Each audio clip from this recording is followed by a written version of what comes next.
Continúe en sintonía con la Palabra del Domingo, con el teólogo David Kapkin.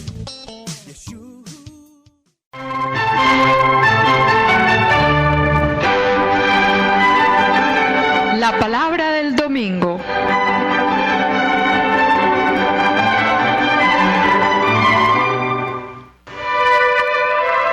A cargo de David Kapkin, servidor del Evangelio.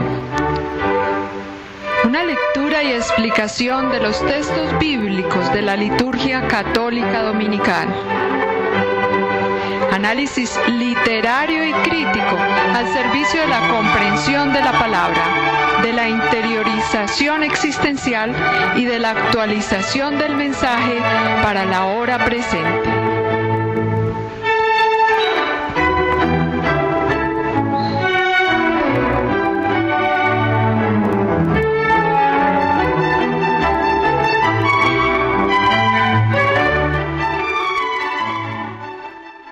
Hemos llegado ya pues dentro del año litúrgico a la recta final del tiempo ordinario y también la recta final del año litúrgico mismo. Este domingo es el domingo 23º del tiempo ordinario.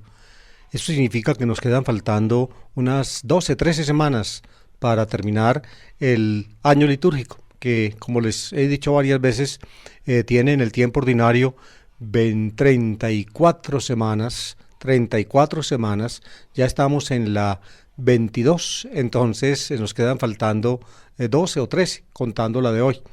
Pues bien, la liturgia, las lecturas que fija la Iglesia para los domingos son 3.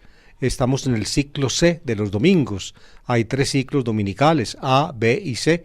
Y la Iglesia reparte pues los textos bíblicos más significativos en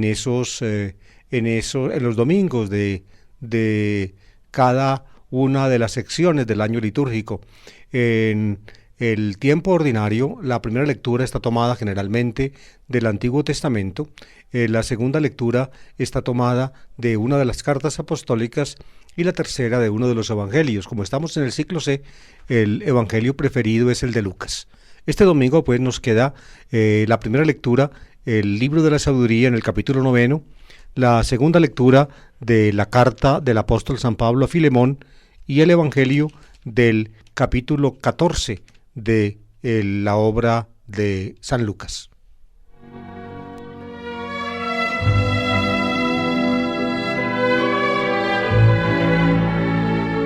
Sofía Salomonos, ese es el título que los traductores griegos de la Biblia le dieron a esta obra, surgida en griego también, en el judaísmo tardío, ya pues en el siglo I de antes de Cristo.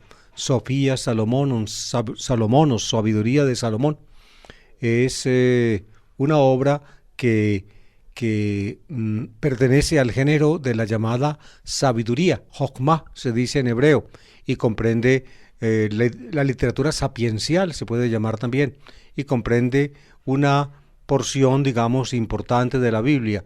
A la Biblia hebrea de las obras de la sabiduría, las obras sapienciales, pertenecen, por ejemplo, el libro de Job, el libro de los Proverbios. Los salmos podrían también ser clasificados o al menos organizados dentro de la literatura sapiencial. Igualmente el Eclesiastés, el Coelet. En fin, ahí están pues las obras de la literatura sapiencial que entraron a formar parte del canon hebreo, es decir, de la lista de los escritos sagrados que los judíos o los rabinos judíos ya después de la destrucción de Jerusalén recogieron pues como obras que contenían la revelación de Dios para el pueblo de Israel, el canon hebreo. Pero les he explicado varias veces que además de las obras en hebreo, también los judíos de habla griega fuera de Palestina, además de traducir pues del hebreo al griego estas obras, también en el seno de ellos se escribieron algunas obras que fueron tenidas en gran estima, y poco a poco estas obras se fueron colocando al lado de las obras del canon hebreo. En general, nosotros los católicos llamamos siete de esas obras las obras deuterocanónicas o escritos deuterocanónicos, es decir, los consideramos con la Iglesia antigua como parte de la Escritura. Canónico significa que pertenece a la lista del canon, es decir, a la lista de los libros sagrados, pero como fueron escritos en griego y presumiblemente fuera del ámbito mismo de la Palestina, entonces los tradentes fariseos no lo recogieron en el canon hebreo de la Biblia, y con toda razón no lo recogieron, porque son obras escritas en griego. Una de ellas, aquella de la cual tomamos la lectura la semana pasada, si ustedes recuerdan, la obra de Ben Sira, el eclesiástico, fue escrita en hebreo y traducida al griego, pero durante muchos años, aún durante muchos siglos, no se conoció sino la versión griega. Apenas a comienzos del siglo pasado, por un descubrimiento en el depósito oculto, la Genizá de la sinagoga del Cairo, se descubrió el texto hebreo de Ben Sira del libro del eclesiástico, y también en Qumran se encontraron pues fragmentos de ese libro en hebreo. En fin, pero el libro del cual tomamos hoy la primera lectura es decididamente un libro judío alejandrino, surgido en Alejandría y escrito originalmente en griego. El autor de este libro es desconocido. En todo caso, era un judío ilustrado, un hombre que no solamente conocía la religión de Israel, conocía muy bien la Biblia, amaba de todo corazón la fe de su pueblo y la abrazaba con todo el alma. Sin embargo, tenía ya una mente formada en la cultura griega. Conocía, digamos, si no tal vez por lectura directa, al menos sí por informaciones importantes, el pensamiento de los griegos acerca del conocimiento. Platón, probablemente también Aristóteles, en fin, esos conocimientos estaban pues, digamos, a disposición de un hombre tan culto como es el autor de la Sofía Salomonos, de la sabiduría de Salomón. Pero fíjense ustedes el título, Sofía Salomonos, sabiduría de Salomón. ¿Y por qué se llamó así la obra? Porque en Israel Salomón era el sabio por excelencia, era por tanto por excelencia el maestro de la Jochma, de la sabiduría divina, y por eso entonces las obras sapienciales en general eran atribuidas a él. No solamente pues esta, sino también, por ejemplo, el libro del Eclesiastés atribuido a él, también el libro de los Proverbios, a pesar de que dentro del libro se habla o se distinguen claramente diferentes colecciones, sin embargo el libro pasa por ser un libro de Salomón. En este caso, pues, la Sofía Salomonos es una obra tardía, la más tardía del Antiguo Testamento en entrar al canon.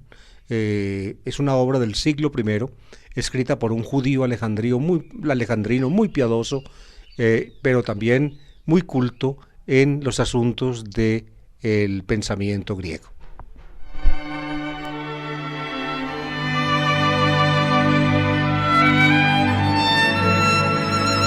Así reza la lectura, pues, que escucharemos este domingo en la celebración eucarística. Lectura del libro de la Sabiduría, capítulo 9. ¿Qué hombre conoce el designio de Dios? ¿Quién comprende lo que Dios quiere?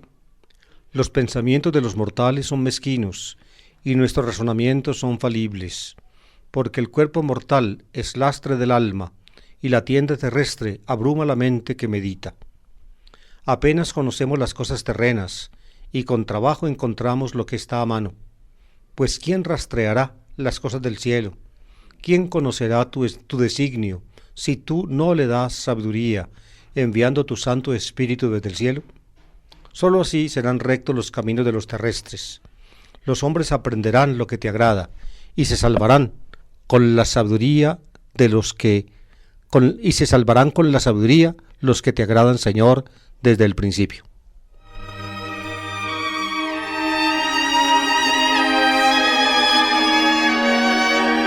Fíjense, amables oyentes, el pedacito que leímos del texto de la sabiduría comienza con una doble pregunta que plantea el autor.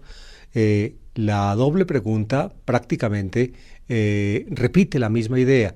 Es decir, aunque el autor escribe en griego y tiene cultura griega, sin embargo está imbuido en las técnicas, digamos, de la poesía hebrea, que es la técnica del paralelismo, es decir, escribir en paralelo. Fíjense, las dos preguntas son estas: ¿qué hombre conoce el destino? Ahí está la primera. Y luego, ¿quién comprende lo que Dios quiere? Fíjense que en el fondo es la misma pregunta o la misma idea repetida dos veces. Eso se llama paralelismo sinónimo. A la doble pregunta contesta el texto que hemos escuchado.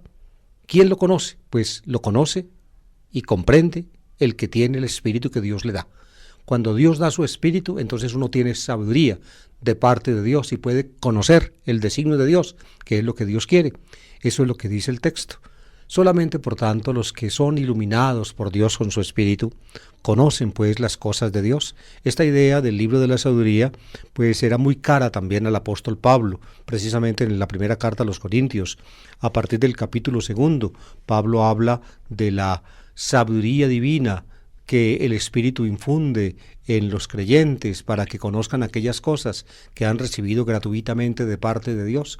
Esa es lo que llama Pablo el lenguaje en sabiduría, que los creyentes podemos hablar según la moción del Espíritu que desde adentro va conduciendo nuestra mente y nuestro corazón. Estas ideas, pues, del libro de la sabiduría las conoce bien Pablo y las aprovecha ya en contexto cristiano. Es interesante, dentro del desarrollo de este texto, es interesante ver, amables oyentes, el trasfondo cultural del pensamiento griego ya asumido por un judío. Fíjense esta frase: los pensamientos de los mortales son mezquinos y nuestros razonamientos son falibles. Es decir, nosotros los seres humanos nos equivocamos a menudo cuando creemos conocer. Nuestros razonamientos son falibles, los pensamientos nuestros son mezquinos. Aquí emplea el traductor castellano, el traductor al español del texto griego de la Biblia, emplea una palabra que es de origen hebreo, un origen semita, maskenut, significa pobreza en hebreo. Mezquino es que no tiene nada, es que no vale. En fin, esa es la palabra nuestra en castellano, derivada seguramente del árabe, pero tiene la misma raíz que aparece en la palabra hebrea maskenut, que significa pobreza, inopia. En fin, los pensamientos de los mortales son mezquinos, nuestros razonamientos son falibles. ¿Por qué pues nos equivocamos tanto al pensar, al discurrir? ¿Por qué? Escuchen la razón. Porque el cuerpo mortal es lastre del alma y la tienda terrestre abruma la mente que medita. Aquí está, pues, el pensamiento griego. Está, pues, salta a la vista. El cuerpo mortal es lastre del alma. El hombre es cuerpo y alma. Así lo piensa, así lo pensaba el griego culto. Cuerpo y alma. O aún más llegaban a decir: el hombre tiene cuerpo y tiene alma. Pues para el alma, que es nuestra parte, diría yo, vital, intelectiva, el cuerpo es lastre, es una carga muy pesada, que no nos permite siquiera conocer adecuadamente. El cuerpo mortal es lastre del alma y la tienda terrestre abruma la mente que medita. La tienda terrestre. Aquí tenemos ya una expresión, pienso yo, de carácter más bíblico que griego. El cuerpo de los seres humanos, Pablo lo hace así en la segunda carta a los Corintios, se parece a la tienda de campaña que llevaban consigo los pastores nómadas, los ancestros de Israel. Como no tenían ciudad donde habitar, entonces llevaban consigo la tienda. Cuando encontraban pastos y aguas para sus rebaños, plantaban allí la tienda y vivían en ella. Y cuando se acababan los pastos y las aguas, otra vez removían la tienda y la cargaban. Por eso Pablo compara nuestra existencia mortal con una tienda de campaña que es plantada y que luego es quitada, la quitan, la envuelven. El canto de Ezequías en el libro de Isaías también trae esta preciosa figura poética. Descargan y enrollan mi vida como una tienda de pastores. Es decir, como los pastores se pasan para otro punto con sus rebaños, entonces desmontan la tienda y la enrollan. Esa es la muerte. cuando a uno le quitan la tienda y le enrollan y se la llevan para otra parte.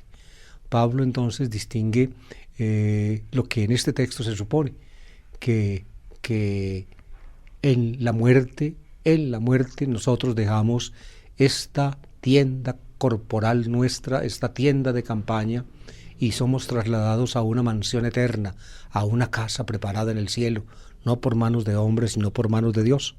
El cuerpo mortal es lastre del alma y la tienda terrestre abruma la mente que medita. Nuestra condición terrestre corporal, pues, hace que nuestro conocimiento sea muy limitado. Solamente podemos conocer aquello que nuestro cerebro terrestre nos permite. Tal vez al autor que escribe estas cosas no se le podía ocurrir lo que yo les voy a decir enseguida, porque no conocía pues todas las cosas de la biología moderna, en fin, no las conocía. Pero fíjense, nuestra capacidad de conocer el desarrollo, por tanto, concreto de nuestro cerebro a lo largo de los milenios y milenios de evolución, simplemente nos capacitó para conocer aquello para lo cual nuestra supervivencia, aquello que para nuestra supervivencia era necesario. Vemos entonces aquello que nos importa, no vemos más allá de determinado tamaño, cosas muy pequeñas, un microbio, no lo vemos, necesitamos un microscopio para verlo, pero ya inventamos el microscopio, y mucho menos vamos a ver un átomo, y mucho menos una partícula elemental, un neutrón, o todavía más, un electrón, por ejemplo, que prácticamente no tiene masa. Es decir, nuestros ojos ven lo que necesitamos ver para poder sobrevivir.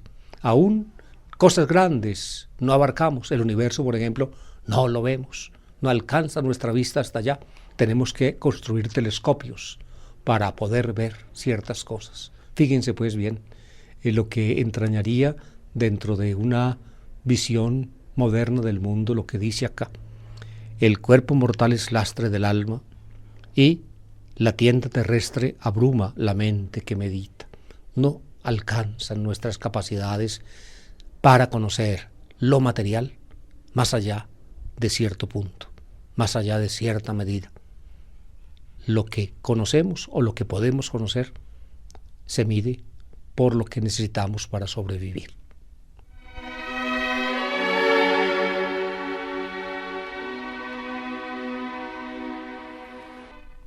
A duras penas conocemos las cosas terrenas y con trabajo encontramos lo que está a mano. Es verdad, a duras penas conocemos las cosas terrenas, y eso que con muchísimas restricciones, y con mucha dificultad encontramos lo que está a mano. O si no, busquen ustedes por allá que se les caiga la piedrita, la joyita del anillo, y verán la brega que da encontrar la piedrita preciosa en el suelo. Tiene uno que mirar y mirar 20 veces. O cuando uno se va a tomar, por ejemplo, una pastilla que le recetaron y de pronto porque la coge mal, se le cae al suelo, tiene uno prácticamente que acostarse en el suelo para ver si la ve por allá en cualquier rinconcito de una baldosa. Ni siquiera lo que está a mano lo podemos conocer fácilmente. Fíjense, el ser humano, pues, en su conocimiento está abierto naturalmente a las cosas materiales, pero tiene el ser humano, la apertura del conocimiento humano, digamos, pone al ser humano ante un horizonte trascendental, que finalmente no es material. Ese horizonte trascendental en alguna forma lo simboliza el ser humano a partir de imágenes tomadas de las cosas materiales, pero finalmente no se confunde con nada material, con nada de este mundo. Esa es la apertura nuestra básica a la trascendencia, es lo que distingue precisamente al ser humano, al Homo sapiens. Hablo de nosotros, el sapiens sapiens, como repetidamente nos llamamos para distinguirnos del Homo sapiens neanderthalensis, al neandertal que se extinguió despuesito de la edad de hielo, de la última edad de hielo. Nos llamamos pues sapiens sapiens, homines sapientes sapientes, nos llamamos así con el lenguaje de la biología, precisamente pienso yo por eso, no solamente porque con la ciencia podemos precisar muchas de las cosas y conocer muchas de las cosas del universo, objetivas, que nos presentan los sentidos, o que aún nosotros, al desarrollar las leyes de la física, las podemos predecir, aún antes sin haberlas constatado en observación con experimento. Esa es la gran inteligencia del hombre, y eso lo hacemos con grandísima dificultad. Pero nuestro horizonte trascendental, lo intuimos vagamente, pero si no tenemos nosotros de parte de Dios, como dice el texto, ¿quién rastreará las cosas del cielo? ¿Quién conocerá tu designio si tú no le das sabiduría, enviando tu Santo Espíritu desde el cielo? Los seres humanos no están en condiciones finalmente de adherirse,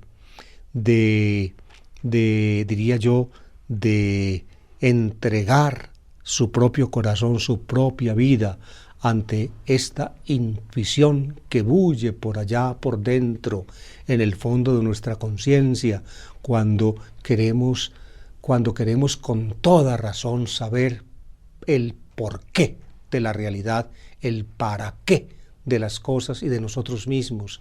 Ese sentido solamente nos lo ofrece Dios, y no solamente nos lo ofrece para conocimiento, sino que nos lo ofrece como adquisición efectiva, como realidad. Es un regalo maravilloso que solamente Dios nos puede dar. Yo pienso que esto que les estoy diciendo es la explicación tal vez más profunda que yo he encontrado en mi discurrir teológico durante muchos años. Dios finalmente es o está allá, relumbrando en el fondo de nuestra conciencia. Y para adherir a Él necesitamos finalmente un impulso que venga de Él mismo. Y solamente con la eficacia de Él puede hacerse real aquello que en Dios se nos promete y se nos entrega.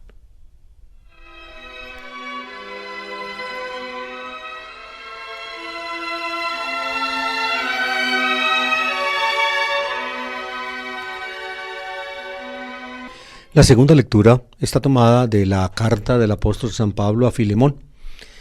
Amables oyentes, esta es pues una verdadera carta. Fíjense, los que estudian San Pablo y aún la demás literatura epistolar del Nuevo Testamento han aprendido a distinguir entre carta, en latín litere, y epístola, en latín epístula. Carta, litere y epístola en latín. ¿Por qué se distinguen? Porque la carta, en latín litere, en latín en realidad litere significa letras, es decir, la palabra litere son letras, es decir, y una letra es una carta. ¿Ve? Varias letras juntas son las litere, que en latín pues significa carta. En castellano tenemos la palabra carta, que en latín significa una hoja de papel. Una carta es eso, una hoja de papel.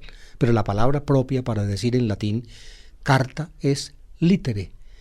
Así, por ejemplo, en francés la carta se dice letra, es decir, es la palabra latina. Pues bien, les decía yo que se distingue entre carta y epístola. La carta es un escrito ocasional. Un remitente le manda a alguien o a un grupo, los destinatarios, unas letras escritas.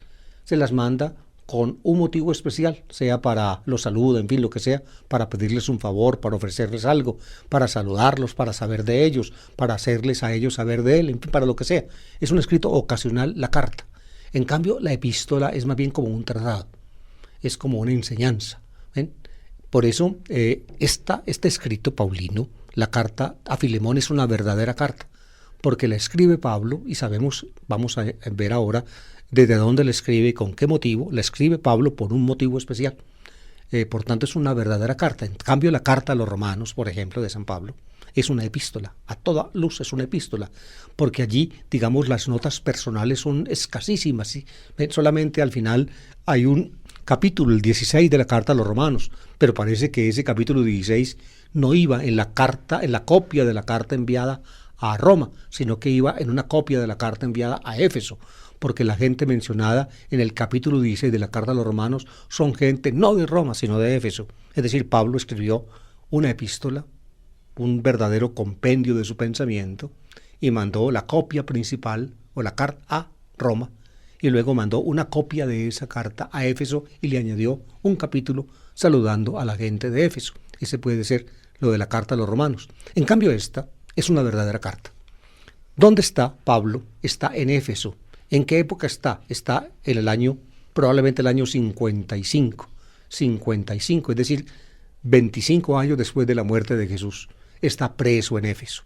Lo agarraron preso, lo metieron en la cárcel. Posiblemente la razón por la cual a Pablo lo pusieron preso en Éfeso es la que se cuenta en el libro de los Hechos de los Apóstoles, que en Éfeso hubo una revuelta de la gente que hacía recuerdos de la diosa Artemisa, es decir, Pablo con su predicación pues prácticamente estaba perjudicando el negocio religioso, y entonces hubo pues prácticamente una revolución contra él y lo agarraron, lo metieron en la cárcel.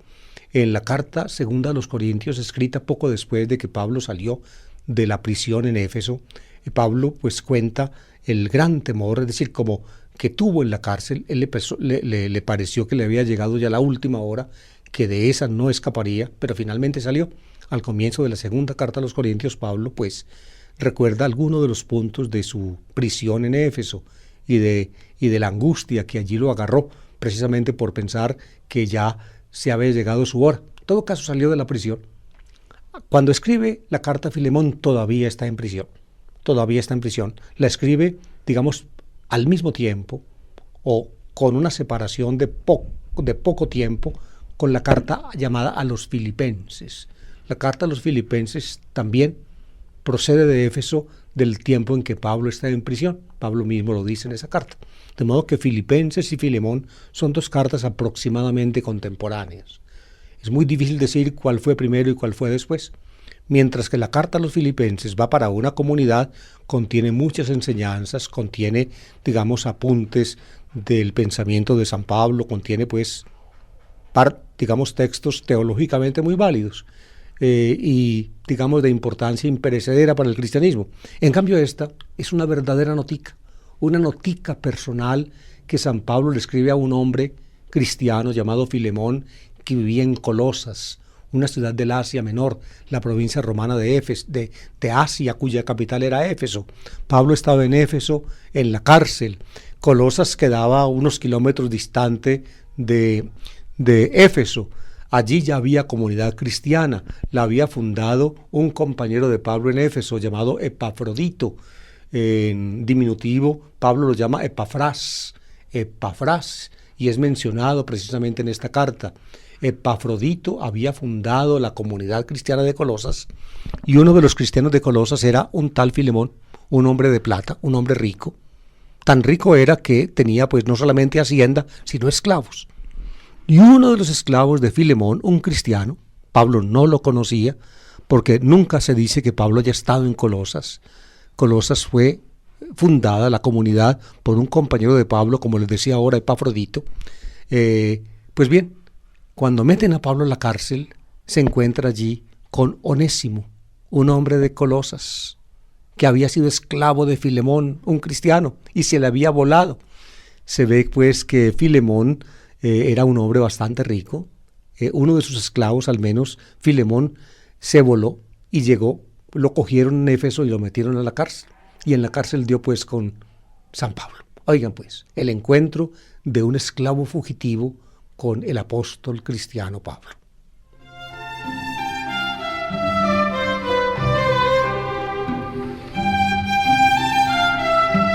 Al encontrarse los dos prisioneros, Pablo el apóstol y Filemón el esclavo pagano, no era todavía cristiano, fugitivo de su dueño, que era un cristiano llamado Filemón, entonces se presenta una circunstancia maravillosa. Seguramente por boca de Onésimo conoce Pablo que él se había volado, que su amo, su patrón era Filemón, Y Pablo inmediatamente hila, Filemón, un cristiano de Colosas. Seguramente Pablo había oído hablar de Filemón. Seguramente le había oído hablar a Epafras, a Epafrodito o a alguno de los demás misioneros que iban a Éfeso desde Colosas y de Colosas a Éfeso. Pablo entonces conocía lo de Filemón como cristiano y aquí conoció a Onésimo. Entonces Pablo empezó a dedicarle a Onésimo una atención muy especial. Le habló del Evangelio y lo hizo cristiano. ¿Ven? Lo hizo cristiano. Onésimo recibió el Evangelio de Pablo. Aquí no se dice que Pablo lo haya bautizado en prisión ni nada, pero nada difícil habría sido eso. En todo caso, lo hizo cristiano. Resulta que a Onésimo lo iban a liberar y lo liberaron antes de la liberación de Pablo. Entonces Pablo le dice a Onésimo, vuelva donde su patrón, o tal vez la misma autoridad de la prisión de Éfeso le había puesto como condición a Onésimo para ser liberado, volver a donde su amo, donde su dueño, que era Filemón. Entonces Filemón debía volver otra vez a Colosas a presentarse a su patrón Filemón. Entonces Pablo le escribe a Filemón una cartica, recomendándole a Onésimo. Es una carta de recomendación. Entonces le cuenta Pablo en la carta a Filemón que ya Onésimo es un cristiano como él, que cuando se voló era un pagano, un esclavo fugitivo, pero que ahora en la cárcel Pablo lo engendró con la palabra del Evangelio y que se lo manda otra vez y que lo reciba bien. Es una carta muy linda, llena de afecto de Pablo por Onésimo. Aún más le pide al final que si lo tiene a bien, que le devuelva a Onésimo, que lo reciba bien allá en la casa, pero que se lo devuelva, porque lo necesita para las misiones evangélicas. Es decir, Pablo ve que en Onésimo hay madera para hacerlo también un sucesor apostólico. Es decir, lo que llamamos ahora un ministro ordenado de la iglesia, un obispo o presbítero. No sé, en ese tiempo todavía estaban en surgimiento esos términos que luego se impusieron. En todo caso, eso es lo que le dice San Pablo a Filemón. Y sabemos que Onésimo regresó donde Pablo. Fíjense, en la carta a los Colosenses ya aparece Onésimo cerca de Pablo, en fin, y trabajando por el Evangelio. Escuchen pues el texto de la carta, que es muy lindo. Con estos pormenores que les he explicado, ustedes van a entender exactamente de qué se trata. Querido hermano, yo Pablo, anciano y prisionero por Cristo Jesús, te recomiendo a Onésimo, mi hijo, a quien he engendrado en la prisión. Te lo envío como algo de mis entrañas.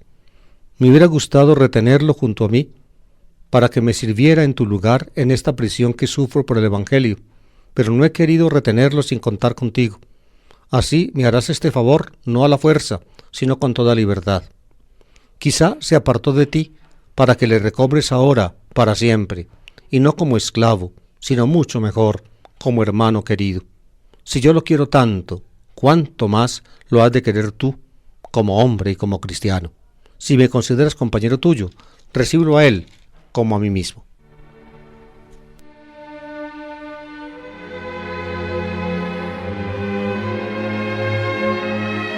Fíjense, amables oyentes, entre muchas cosas, yo quisiera hacerle notar estas.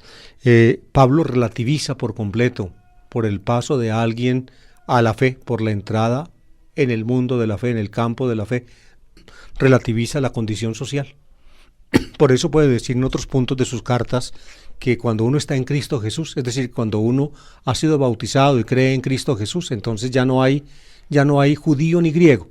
Es decir, ya no hay la diferencia histórico-salvífica. Unos son los judíos, el pueblo de Dios, y otros los griegos, es decir, los paganos, que no creen en el Dios de Israel. Ya no hay judío ni griego, ni esclavo ni libre. Ni esclavo ni libre. Filemón era libre, el dueño. En cambio, Onésimo era esclavo de Filemón. Ya no hay esclavo ni libre cuando uno está en Cristo Jesús. Filemón estaba en Cristo Jesús porque era cristiano. Ahora Onésimo también ya es cristiano y ya está en Cristo Jesús. Por tanto, para Filemón, ya de punto de vista social, Onésimo tal vez sigue siendo esclavo, porque él es su dueño ante la ley romana. Pero en Cristo Jesús, Filemón y Onésimo son hermanos. No te lo devuelvo como esclavo, sino mucho mejor, como hermano muy querido. Hermano muy querido. Por tanto, el amo, el patrón, cuando es cristiano, debe llamar a su esclavo hermano, hermano. La fraternidad en Cristo, el hecho de la paternidad de Dios, entonces iguala radicalmente a las personas por encima de todas los límites que fija la sociedad o que fija la ley. En este punto Pablo, y algún día hablaremos de ese tema, llega a decir que no hay tampoco ya ni hombre ni mujer, arsen y teli, que se dice en griego, no hay macho ni hembra, no, porque hombres y mujeres uno en Cristo Jesús. Por tanto, fíjense los límites o las diferencias histórico-salvíficas, judío-griego, las diferencias sociales, esclavo libre, y las diferencias de género, de sexo, hombre y mujer, se terminan. Cuando uno es cristiano, uno es igual a cualquier cristiano. Uno vale para los demás como hermano, y los demás valen para uno como hermano, y todos valemos para Dios como hijos.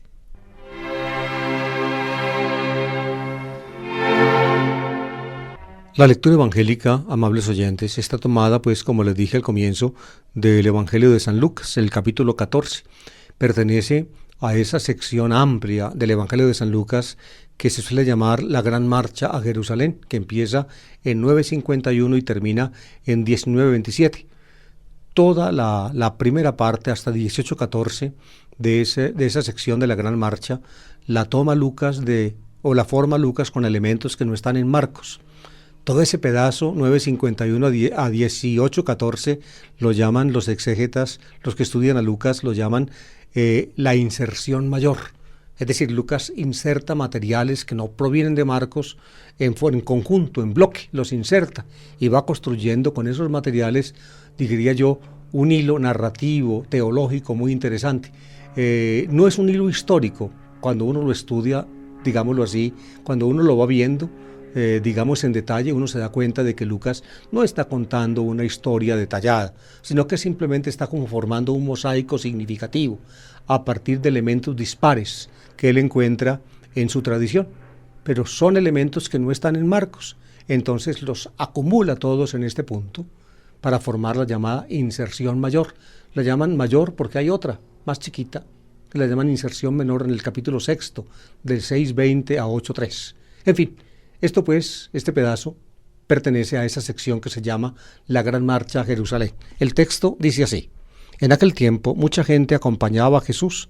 Él se volvió y les dijo, fíjense, mucha gente acompañaba a Jesús, mucha gente, oglos polis, significa pues una gran muchedumbre. La palabra es muchedumbre. Jesús iba a Jerusalén, pero no iba solo. Otros venían con él y además se encontraba con gente, y entonces alrededor de Jesús se agolpaba la gente. Oglos polis acompañaba a Jesús. Él se volvió y les dijo, si alguno se viene conmigo y no pospone a su padre y a su madre y a su mujer y a sus hijos y a sus hermanos y a sus hermanas, incluso a sí mismo, no puede ser discípulo mío. Quien no lleve su cruz detrás de mí, no puede ser discípulo mío. Así, ¿quién de vosotros, si quiere construir una torre, no se sienta primero a calcular los gastos, a ver si tiene para terminarla? No sea que, si echa los cimientos y no puede acabarla, se pongan a burlar de él los que lo miran diciendo, este hombre empezó a construir y no ha sido capaz de acabar. ¿O qué rey, si va a dar la batalla a otro rey, no se sienta primero a deliberar si con 10,000 hombres podrá salir al paso del que le ataca con 20,000? Y si no, cuando el otro está todavía lejos, envía legados para pedir condiciones de paz. Lo mismo vosotros. El que no renuncia a todos sus bienes no puede ser discípulo mío.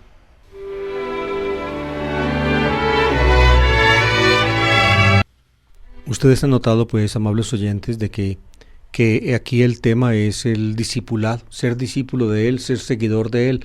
Por eso Lucas en el marco, es decir, en la pequeña notica introductoria, habla de eso. Mucha gente acompañaba a Jesús. Jesús no iba solo. Un oglos polis, una muchedumbre grande, iba con él. Por eso les dice lo que les dice. Ustedes me acompañan, ustedes me siguen, pues si quieren ser mis discípulos, fíjense pues lo que tienen que hacer. Y aquí están las condiciones. Son condiciones, diría yo, muy onerosas, muy duras, muy difíciles. Ustedes y yo somos cristianos. Pues yo lo digo de mí mismo, diría yo con compunción, en el sentido de que me siento muy chiquito, muy indigno, muy incapaz de cumplir los compromisos que me impone el ser cristiano seguidor de Jesús, y también los que yo me impuse a mí mismo cuando acepté la vocación de ser ministro del Evangelio. Uno se siente, diría yo, cuando escucha estas palabras de Jesús, se siente mal, se siente incómodo, como que se da cuenta, digamos, de lo pequeño que es uno, de lo indigno que es uno, de lo que incumplidor que es uno, frente a tamañas palabras como las que escuchamos ahora, y ahorita les voy a dar o a repetir.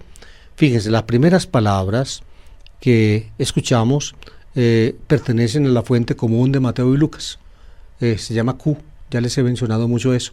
Mateo y Lucas, cuando escribieron sus obras, conocieron dos fuentes comunes, una Marcos. Mateo conoció a Marcos, Lucas conoció a Marcos, pero además de Marcos, Mateo y Lucas conocieron otra fuente, un documento que tenía materiales que ellos usaron ambos, independientemente el uno del otro.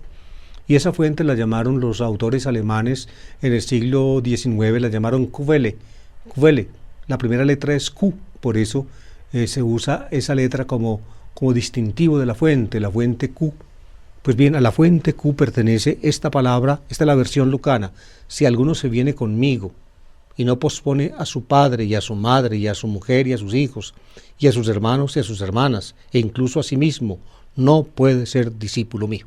Esta es la versión lucana. En Mateo la versión es un poco diferente.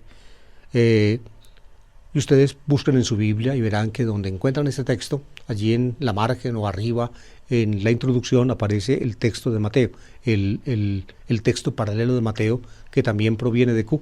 En fin, fíjense, cuando uno se viene conmigo, es decir, cuando uno quiere ser discípulo de Jesús, seguidor de Él, irse con Él significa hacerse seguidor suyo, hacerse discípulo.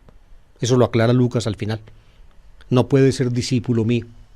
Dice al final, ustedes recuerdan que leímos. Pues bien, uno tiene que posponer la propia familia. Oigan, padre y madre, mujer, también mujer, hijos, también hijos, hermanos y hermanas. Es decir, prácticamente la parentela entera tiene que ser pospuesta cuando uno se compromete con Jesús. Uno realmente tiembla cuando lee esto.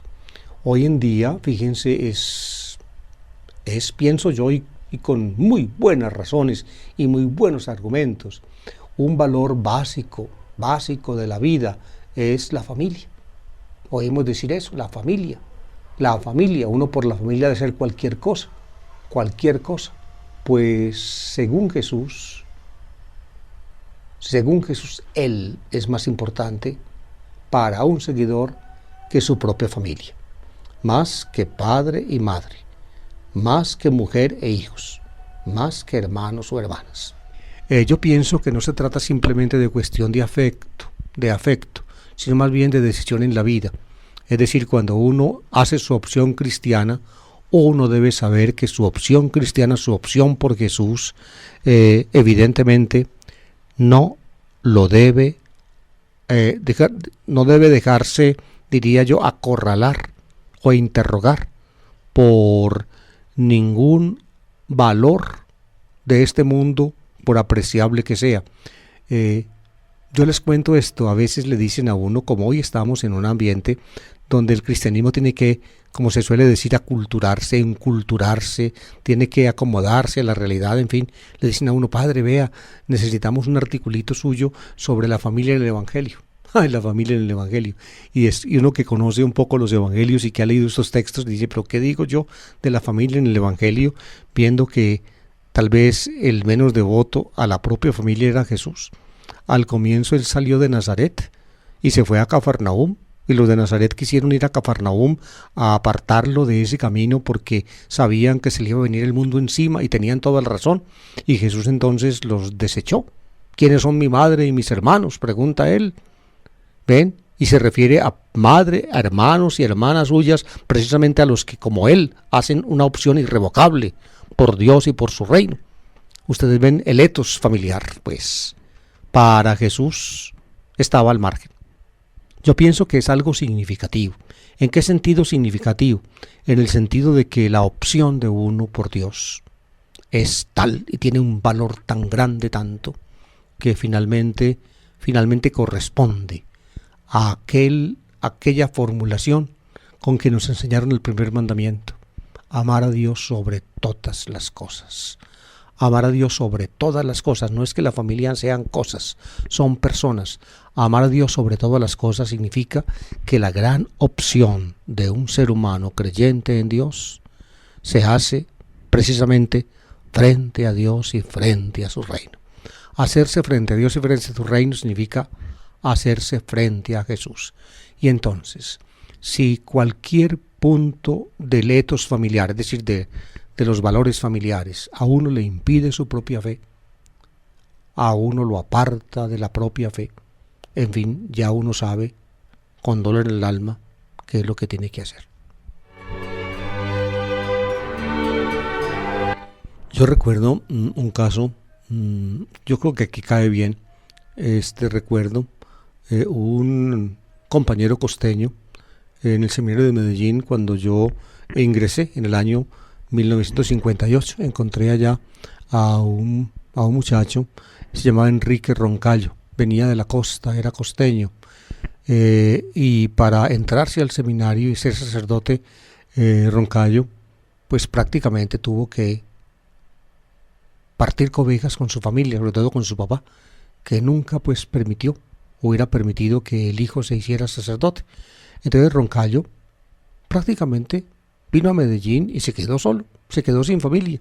Aquí la familia de un compañero del padre Bernardo Guzmán acogió a Roncayo y lo tuvieron en la casa como un hijo. Roncayo tenía problemas cardíacos y no duró mucho tiempo como sacerdote. Pero me recuerdo pues que eso ocurrió para poder, digamos, seguir a Jesús, pues no simplemente como cristiano, no solamente como cristiano, que es el seguimiento básico, sino ya especificar ese seguimiento cristiano como ministro de la iglesia, así como el caso de Onésimo ahora, que le dice Pablo a Filemón, pues usted deme el permiso, usted se lo quiero pedir para que me envíe a Onésimo, yo no lo quiero dejar aquí sin contar con usted, yo lo respeto mucho, pero por favor yo le pido que me lo dé. Exactamente es eso. En fin, Roncayo hizo eso, tuvo que tener problemas con su familia para poder cumplir su deseo y su decisión de ser sacerdote. Enseguida aparece otro dicho de Jesús que aquí aparece en el tenor de Q. Es paralelo con algún dicho que también tiene Mateo, y también Marcos a su manera lo tiene, en una forma un poco diferente. No me pongo a explicar estos detalles críticos porque son un poco complicados. El otro dicho, el que les menciono, es este: quien no lleve su cruz detrás de mí no puede ser discípulo mío. Llevar la cruz detrás de él significa optar por él, por encima de cualquier cosa, es llevar la cruz detrás de él. Fíjense, posiblemente Jesús pudo decir algo así aún antes de su muerte. Pues cuando Jesús murió en la cruz, evidentemente la cruz de Jesús se convirtió, diría yo, en un paradigma de los cristianos. Ya llevar la cruz de Jesús, pues Pablo lo interpreta luego así, es participar en su muerte y resurrección. Pero aquí, en las palabras mismas de Jesús, posiblemente Jesús se refería al riesgo que corrían algunos, digamos, en la vida cuando se hacían rebeldes con el Imperio Romano. Los rebeldes con el Imperio Romano, digámoslo así, incurrían en el riesgo de ser crucificados. Y entonces posiblemente pudo formarse en esa época de Jesús este dicho de arriesgarse uno, arriesgarlo todo, es tomar su cruz. Quizá Jesús pronunció el dicho en ese sentido, aunque no lo sabemos seguramente, con seguridad, porque estamos a 20 siglos de distancia. En todo caso, aquí figura pues el tenor que tenía el dicho en la fuente Q: quien no lleve su cruz detrás de mí no puede ser discípulo mío. Es decir, uno tiene que arriesgarse enteramente con lo que venga para ir con la propia cruz detrás de Jesús. No con la cruz de él, la de Jesús, sino con la cruz propia. es decir, aquello que le imponga a uno como riesgo la vida, cuando uno quiere tomar su fe en serio.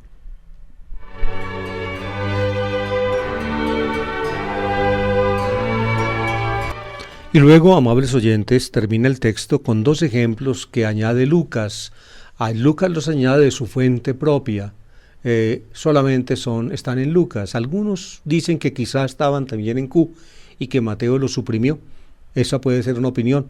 En todo caso, como son exclusivamente dichos que están en Lucas, la mayor parte de los autores dice que pertenecen a la fuente propia lucana. El primer ejemplo es el de un constructor y el segundo ejemplo es el de un rey.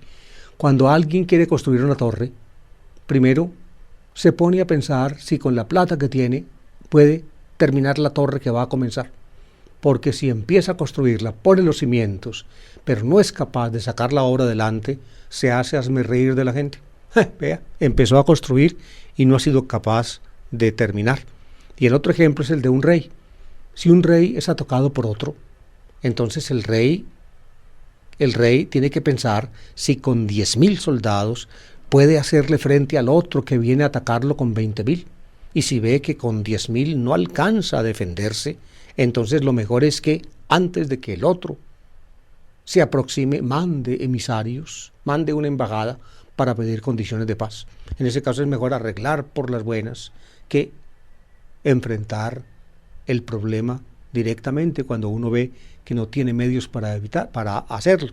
Pues bien, estos 2 ejemplos le sirven a Lucas para reforzar la idea anterior. Cuando uno se compromete con Jesús, cuando uno quiere ser discípulo suyo, uno tiene que saber con quién se compromete y cuáles son las exigencias que eso le impone.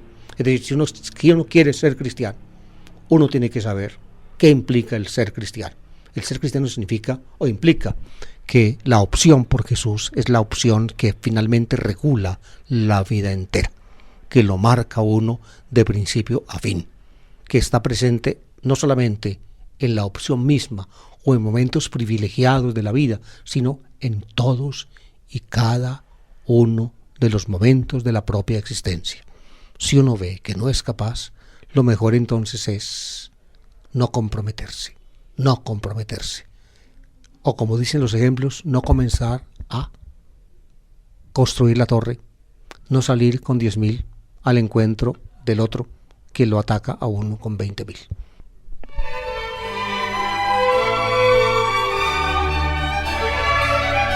Y así, queridos oyentes, llegamos al final de nuestro programa de hoy, La Palabra del Domingo. La Palabra del Domingo.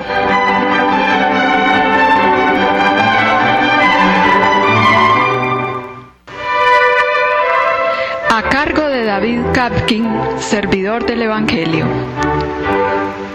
Una lectura y explicación de los textos bíblicos de la liturgia católica dominical.